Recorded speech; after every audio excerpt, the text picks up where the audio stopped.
የመቀሌው ሚስጥራዊ ስብሰባ የኃይል አስተላለፉ እየለየለት ነው።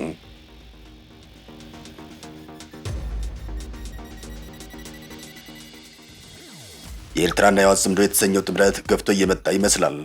የኤርትራና የህወሓት ጄኔራሎች በመቀሌ ሚስጥራዊ ስብሰባ ማካሄዳቸው በአፍሪካን ኢንተለጀንስ ከመዘገቡ ቀደም ብሎ የሚታየው አስተላለፍና የጋራ እንቅስቃሴ ሽልም ከሆነ ይገፋል፣ ቦርጭም ከሆነ ይተፋል አይነት ነበር። ግንኙነቱ ይፋ ስላልነበርም በርካቶችን በመቱን አወዛግቦ ቆይቷል። ከመቀሌው ስብሰባ ቀደም ብሎ በአስመራ የመጀመሪያ ሚስጥራዊ ስብሰባ ቢካሄድም ያ ስብሰባ በዓለም አቀፍ መገናኛ ብዙሃን ስላልተዘገበ ይህን ያክል አነጋጋሪ አልነበረም። ግንኙነቱ ሊሰምርም ላይሰምርም ይችላል በሚል በጥርጣሬ ይታይ ነበር። አሁን ግን ሁሉም ነገር እየጠራ መጥቷል። አሰላለፉም እየለየለት ይመስላል። የኤርትራና የህወሓት ወታደራዊ ጄኔራሎች በመቀሌ ተገናኝተው ሚስጥራዊ ስብሰባ ማካሄዳቸውን የሚያመላክቱ መረጃዎች እየወጡ ይገኛል። መረጃው በወጣበት ወቅት በዚያው በትግራይ ውስጥ ሰላማዊ የተቃውሞ ሰልፍ ተካሂዷል። ሰልፉ ሌላኛው ውጥረት ማሳያ ሆኖ ተጠቅሷል። መረጃዎች እንደሚያሳዩትም በአሁኑ ሰዓት የኢትዮጵያ መንግስት በብዙ አቅጣጫ ውጥረት ገጥሞታል። በትግራይ በኤርትራና በሱዳን አቅጣጫ እየታዩ ያሉ ውጥረቶችም የኃይል አስተላለፍ ውጤት ሳይሆኑ አይቀርም። ጉዳዩን በስፋት እንመለከተዋለን። አብራችሁን ቆዩ።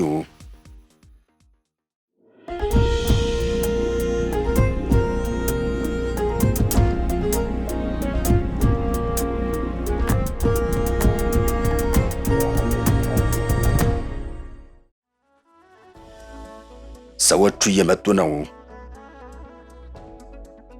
ስለ ህወሓትና ኤርትራ የተጻፈው ታሪክ የሚያስረዳው በአንድ በኩል ሊጠፋፉ የሚፈላለጉ መሆናቸውን፣ በሌላ በኩል አንዳቸውም ሁለታቸው ከኢትዮጵያ መንግስት በተጋጩ ቁጥር የሚደጋገፉ መሆናቸው ነው። ለዚህም ደርግ ሁለቱም በተፋለማቸው ጊዜም ተደጋግፈው እንደነበር ታሪክ ያስረዳል። አሁን ታሪክ ራሱን እየደገመ ይመስላል። ሰዎቹ ተመልሰው እየመጡ ነው። አንጋፋዎቹ የኤርትራና የህወሓት አመራሮችም ከኢትዮጵያ ፌዴራል መንግስት ጋር ያላቸው ግንኙነት ሻክሮም ወደ ግጭት ያመራል የሚል ስጋት በተፈጠረበት በዚህ ወቅት የኤርትራና የህወሓት ጄኔራሎች ሚስጥራዊ ስብሰባን አድርገዋል። ሚስጥራዊ ስብሰባ የተደረገው በትግራይ ክልል ርዕሰ መዲና መቀሌ ነው። በጄኔራል ኢዮብ ፍስሐ የተመራው ሌሎች ከፍተኛ ወታደራዊ መኮንኖችን ያካተተው የኤርትራ ልዑክ ቡድን በመቀሌ ከተማ ከህወሓት ወታደራዊ አዛዦች ጋር ሚስጥራዊ ስብሰባ ማካሄዳቸውን የዘገበው ደግሞ አፍሪካን ኢንተለጀንስ ነው። ድንገተኛው ስብሰባ የተካሄደው የኤርትራና የኢትዮጵያ ውጥረትን ተከትሎ ነው። የኤርትራ ጄኔራሎችና የህወሓት ወታደራዊ አመራሮች ሚስጥራዊ ስብሰባ ያካሄዱት በወርሃ የካቲት መሆኑን ዘገባው አመላክቷል። የትግራይ የሰላምና የጸጥታ ቢሮ ኃላፊ ጄኔራል ፍስሐ ኪዳነ ማንጁስ የኤርትራ ጄኔራሎችን አወያይተዋል። ከዚሁ ስብሰባ በፊት የኤርትራና የህወሓት ጄኔራሎች ሚስጥራዊ ስብሰባዎችን ሲያካሂዱ መቆየታቸውን የሚያመላክቱ መረጃዎችም ሲወጡ ቆይተዋል። በአክቲቪስቶች ደረጃ ጀምሮም ወደ ፖለቲካ አመራሮችና ወታደራዊ ጄኔራሎች ከፍ እያለ የመጣው የኤርትራና የህወሓት ግንኙነት አሁን ያስተላለፉት ውጤት አሳይቷል። የህወሓት ሊቀመንበር ዶክተር ደብረጽዮን ገብረ ሚካኤል ጭምር በአንድ ወቅት ወደ አስመራ ሚስጥራዊ ጉዞ በማድረግ ከኤርትራ ባለስልጣናት ጋር መክረው ተመልሰው እንደነበር ሲዘገብ ቆይቷል። ከዚያ የቀጠለው ሌላኛው ሚስጥራዊ ስብሰባ በመቀሌ ወታደራዊ አመራሮች በኩል የተካሄደው ሲሆን ይህም የጦርነት ስጋቱን ከፍ አድርጎታል። ሰዎቹ እንዲህ የሚተባበሩት በኢትዮጵያ መንግስት ላይ የጋራ ስጋት ሲኖራቸው ነው። ከሁኔታዎች መረዳት እንደሚቻለው የኤርትራ መንግስት ከወደብ ጋር በተያያዘ የኢትዮጵያ መንግስትን በስጋት እየተመለከተው ይገኛል። ህወሓት ደግሞ ከፕሪቶሪያ ስምምነት ጋር በተያያዘ ከፌዴራል መንግስት ጋር ልዩነቱን አስፍቷል። ህወሓት ደጋግሞ ባወጣው መግለጫም የፌዴራል መንግስትን ከሷል። አሁንም ደጋግሞ እየከሰሰ ይገኛል። ከሰልፉ ጀርባም የህወሓት ክስ እንዳለ ይነገራል። በትግራይ ክልል በጀት ይለቀቅ፣ ደሞዝ ይከፈለን በሚል ሰላማዊ ሰልፍ የተካሄደው ከዚህ የፖለቲካ ውጤት ጋር ተያይዞ እንደሆነም እየተነገረ ይገኛል። ከፌዴራሉ መንግስት በጀት መቋረጥ ምክንያት በመላው ትግራይ በመምህራንና በተማሪዎች የተመራ ሰላማዊ ሰልፍ መካሄዱን የሚያመላክቱ መረጃዎችም እየወጡ ይገኛል። የበጀት ጥያቄውም ሆነ አጠቃላይ የትግራይ ጥያቄ ሊመለስ የሚችለው በፌዴራል መንግስትና በህወሓት መካከል ያለው ልዩነት ጠቦ መፍትሄ ሲያመጣ ብቻ ነው። ይህ ባልሆነበት ሁኔታ ግን የሚቀርቡ ሁሉ አቤቱታዎች ትርጉም ያጣሉ። ህወሓት ከኤርትራ ጋር ያለውን ግንኙነት እያጠናከረ ከፌዴራሉ ጋር ያለውን ግንኙነት እያሻከረ መምጣቱ ራሱ መጨረሻ ጦርነት ሊሆን እንደሚችል ምልክቶች ታይተዋል። ተጨማሪ ስጋቶች። ቀደም ሲል የህወሓቱ ሊቀመንበር ዶክተር ደብረጽዮን ገብረ ሚካኤልን ጨምሮ የህወሓት አመራሮችና አክቲቪስቶች በተናጠልም በጋራም ወደ ኤርትራ መርተው ከኤርትራ ባለስልጣናት ጋር መክረው እንደነበር ሲዘገብ ቆይቷል። ከዚያ ቀጥሎም የኤርትራ ወታደራዊ አመራሮች ወደ መቀሌ በመምጣት ከህወሓት ወታደራዊ አመራሮች ጋር ሚስጥራዊ ስብሰባ ማካሄዳቸውን ተከትሎ የተሰጠው አስተያየት በጦርነት ስጋት የታጀበ ነበር። የመቀሌው ሚስጥራዊ ስብሰባ የኢትዮጵያና ኤርትራ ህወሓት የጦርነት ስጋትን ተጨባጭ ያደረገ ሆኗል። በኢትዮጵያ ፌዴራል መንግስትና በኤርትራና በህወሓት መካከል ይጀምራል ተብሎ የሚፈራው ጦርነት እንዳይጫር የሚያደርገው ግፊትና ጥሪ አሁንም ተጠናክሮ ቢቀጥልም በውጤትም ብዛም ለውጥ አላመጣም። በቅርቡ በዓለም አቀፍ ደረጃ የግጭት ምክንያትና መፍትሄዎችን በማጥናት የሚታወቀው ዓለም አቀፍ ተቋም የሆነው ኢንተርናሽናል ክራይሲስ ግሩፕ ይፋ ባደረገው አንድ ሪፖርቱ ላይ የኢትዮጵያ የህወሓትና ኤርትራን ፍጥጫ የአፍሪካ ቀንድ ያረርምቅ ሲል ነበር የገለጸው። ግጭቱ ሊቀሰቀስ እንደሚችልም ጠቁሞ ነበር። ጠቅላይ ሚኒስትር አብይ አህመድ ከኢትዮጵያ ዜና አገልግሎት ጋር ባደረጉት አንድ ቃለ መጠይቃቸው ላይ ስለ ህወሓትና ስለ ኤርትራ አነጋጋሪ ማብራሪያ ሰጥተው እንደነበር አይዘነጋም። በዚያ ማብራሪያቸው ላይም የህወሓት አመራር ሰፊ ወታደራዊ ዝግጅት፣ የጦር መሳሪያ ግዥና ወታደራዊ እንቅስቃሴዎችን እያደረገ ነው ማለታቸው ይታወሳል። ከኤርትራ ጋር በተያያዘም እንዲህ ሲሉ ተደምጠዋል። ሻዕቢያን አሳምረን ስለምናውቀው ዳግም ህዝባችን እንዲበድል ድል አንሰጠውም። ምናልባት ከሞከረ ግን የመጨረሻው ሙከራ ነው የሚሆነው ብዬንም ማምነው ሲሉም ጠቅላይ ሚኒስትሩ ስለ ጦርነትና ያላስተላለፈው ፍንጭ መስጠታቸው አይዘነጋም። ከጠቅላይ ሚኒስትሩ ቃለመጠይቅ በኋላም የትግራይ ሰራዊት አዛዥ ብርጋዴር ጄኔራል ምግበይ ኃይለ ባደረጉት ቃለመጠይቃቸው ላይ የትግራይ ሰራዊት የጸረ ድሮን ቴክኖሎጂን ጨምሮ በርካታ ስትራቴጂካዊ መሳሪያዎች እንደታጠቀ መናገራቸው አይዘነጋም። ቃለመጠይቁን ተከትሎም የቲዲኤፍ የጸረ ድሮን አስታጣቂ ማን የሚል ጥያቄም አብሮ ተነስቷል። ለህወሓት ትጥቅ ማሟላትና የቁሳቁስና የባለሙያዎች ድጋፍ ከሚያደርጉ መካከል ግብጽ አንዷ እንደሆነች ይነገራል።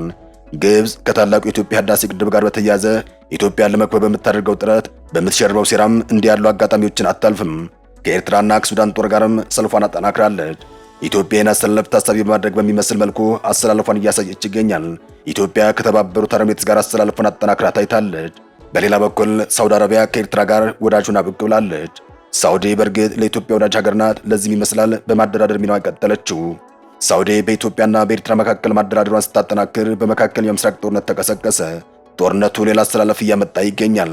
ሳውዲ በመካከለኛው ምስራቅ ከተፈጠረው ጦርነት ጋር ተያይዞም በተፈጠረው አሰላለፍ ከኤርትራ ይልቅ ለኢትዮጵያ ቅርብ የሆነች መሆኗን የሚያሳዩ አካሄዶች ይኖራሉ። ከመካከለኛው ምስራቅ አዲስ ሁኔታ ጋር ተያይዞ በታየው አሰላለፍ ላይ ኢትዮጵያና ሳውዲ አረቢያም ከእስራኤልና ከአሜሪካ ጎን የመቆም አዝማሚያ አሳይተዋል። የኢትዮጵያ መንግስት የባህር በር ጥያቄ እንደ ስጋት የተመለከተች ኤርትራ ከግብጽና ከህወሓት እንዲሁም ከሱዳን ጦር ጋር ጥምረቷን አጠናክራ ታይታለች። የመቀሌው የኤርትራ ጄኔራሎችና የህወሓት ወታደራዊ አመራሮች ሚኒስትራዊ ስብሰባም በዚያው ወደ ታይቶ ሲተረጎም አሰላለፉን ቁልጭ አድርጎ ያሳያል። በቅርቡ ጠቅላይ ሚኒስትሩ እንዳሉት ኤርትራ ለመጨረሻ ሙከራ የተዘጋጀችውን ያክል ህወሓትን መዘጋጀቱን በጄኔራል ምግበይና በሌሎች በኩል ሲረጋገጥ መቆየቱ ይታወሳል። የመቀሌው ሚኒስትራዊ ስብሰባም የእስካሁኖቹን ግምቶች እውን የሚያደርግ ይመስላል። አሰላለፉንም በግልጽ የሚያሳይ ሆኗል። ጄኔራሉ በወቅቱ ጸረ ድሮን ታጥቀናል ብለው በይፋ እስከመናገር ያደረሳቸው ጉዳይ ከግብጽና ከኤርትራ ጋር እንዲሁም ከሱዳን ጦር ጋር ጥምረት በመፍጠር በዚያ በኩል መታጠቃቸውን እየጠቆሙ ነው። ሚኒስትሩን ያወጡትም የዝግጅታቸውን የመጨረሻ ምልክት ለማሳየት ፈልገው ነው።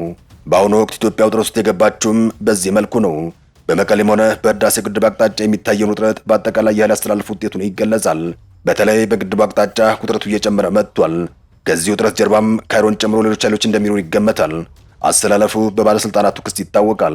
የሱዳን ባለስልጣናት ኢትዮጵያ በኩርሙክ ላይ ለተሰነዘረው የአመፀኞች ጥቃት ድጋፍ እያደረገች ነው የሚል ክስ አሰምተዋል። ይህም ድንበር ላይ ሌላ ተጨማሪ ውጥረት መፈጠሩን ጠቋሚ ሆኗል። ነገሩን ከብዙ አቅጣጫ ለማየት ያመች ዘንድ ክስተቱን በመጠኑ እንመልከተው። ኢትዮ ሱዳን ድንበር ላይ በግድቡ አቅጣጫ ውጊያ ተቀስቅሷል። ከውጊያ ጀርባ የሚታዩ እጆችም በርካታ ሆነው ይስተዋላሉ። የሱዳን ባለስልጣናት ግን እየከሰሱ ያሉት ኢትዮጵያን ነው። ባለስልጣናቱም ኢትዮጵያ የፈጥኖ ደራሹንና የሱዳን ህዝብ ነጻ አውጪ ንቅናቄ ሰሜን ጥምር ኃይሎችን በስትራቴጂካዊ የድንበር ከተማ ኩምሩክ ላይ ለሰነዘሩት አዲስ ጥቃት ድጋፍ አድርጋለች ሲሉ መክሰሳቸውን ሱዳን ትሪቡን ዘግቧል። ዘገባው የጦር ተሽከርካሪዎች ከኢትዮጵያ ሶሳ ተነስተው ጥቃቱን ከመሰንዘራቸው በፊትም ወደ ድንበር አካባቢዎች መጓጓዛቸውን ጠቁመዋል። እናም ከኢትዮጵያና ከደቡብ ሱዳን ጋር በሚዋሰኑት በርካታ አካባቢዎች ባለፉት ቀናት ግጭቶች አገርሽተዋል። የጅሮታ አካባቢ ባለቤትነት ባለፈው ሳምንት በሱዳን ጦርና በፈጥኖ ደራሽ ኃይሎች በለውም የሱዳን ህዝብ ነጻ አውጪ ንቅናቄ የሰሜን ጥምረት መካከል ሲዘዋወር ቆይቷል። ኩርሙክ በሱዳን ያለፉት ግጭቶች ወቅት በተደጋጋሚ በተለያዩ ኃይሎች እጅ የቆየች ከተማ ስትሆን በድንበር አካባቢ ያላትን ስትራቴጂካዊ ጠቀሜታ በጉልህ የሚያሳይ ነው። ይህ ክስ የቀረበው ሮይተርስ በየካቲት ወር 2018 ዓ.ም ኢትዮጵያ ከሱዳን ድንበር አቅራቢያ በቤኒሻንጉል ጉሙዝ ክልል ከአርኤስኤፍ ጋር ግንኙነት ላላቸው ታጣቂዎች የስልጠና ካምፕ እያዘጋጀች ነው የሚል ዘገባ መውጣቱን ተከትሎ ነው። የዲፕሎማሲና የደህንነት ምንጮች እንዲሁም የሳተላይት ምስሎች ዋቢ ያደረገው የሮይተርስ ዘገባም ተቋሙ አዳዲስ ታጣቂዎችን ለመመልመል ሊያገለግል እንደሚችል ጠቁሟል። የኢትዮጵያ ባለስልጣናት ለዚህ ክስ እስካሁን ድረስ ይፋዊ ምላሽ አልሰጡም። የተባበሩት አረብ ኤሚሬቶች በበኩሏ በጉዳይ ላይ እጅ የለበትም ስትል ከደሙ ንጹህ ነኝ ስትል ተደምጣለች። የሱዳን ባለስልጣናት ቀደም ብሎ ተመሳሳይ ክሶችን ሲያቀርቡ ቆይተዋል። ባለፈው ወርሃ የካቲት መጀመሪያ ላይ የፈጣን ደጋፊ ኃይሎች የሱዳን ህዝብ ነጻ አውጪ ንቅናቄ ሰሜን ታጣቂዎች በኩርሙክ ወረዳ ዲም ማንሱር ላይ የጥምር ጥቃት ለመሰንዘር በኢትዮጵያ በኩል ወደ ብሉ ናይል ግዛት መግባታቸውን መግለጻቸው ይታወሳል። ይህ አይነቱ የድንበር ላይ ውጥረት የኃይል አስተላለፍ ውጤቱንም እየተተረጎመ ይገኛል። በቀጠናው አዲስ ኃይል አስተላለፍ እየተፈጠረ ይገኛል። አስተላለፉ ከኢትዮጵያ ውጭ ለሌላው አዲስ ነገር አይደለም። ከታላቁ የኢትዮጵያ ህዳሴ ግድብ ጋር ተያይዞ ግብጽ ከሱዳን ጋር በመሆን ድንበር ላይ መሰል ውጥረቶችን ስትፈጥር ቆይታለች። ህወሓትም ከግብጽና ከሱዳን ጋር ያለውን አስተላለፍ በብዙ እያሳየ ይገኛል። የኤርትራ መንግስትም የኢትዮጵያ መንግስት በአሰብና በቀይ ባህር ጠንካራ አቋም ይዞ ከተመለከተው በኋላም አስተላለፉን ከግብጽና ከሱዳን ጦር ጋር ብለውም ከህወሓትም ጋር ማድረጉን ሌላኛው የመቀሌ ሚኒስትራዊ ስብሰባ ማሳያ ነው። የመቀሌው የኤርትራና የህወሓት ጄኔራሎች ሚኒስትራዊ ስብሰባ በልዑክ ደረጃ ከመሆኑ ውጭ የመጀመሪያ አይደለም። ምክንያቱም ከዚያ በፊት በወታደራዊ ጉዳዮች ላይ መምከራቸው የሚያሳዩ መረጃዎች ሲወጡ ቆይተዋል። ሰላም ለሀገራችን ይሁን። አበቃን። ሰናይ ጊዜን ተመኘን።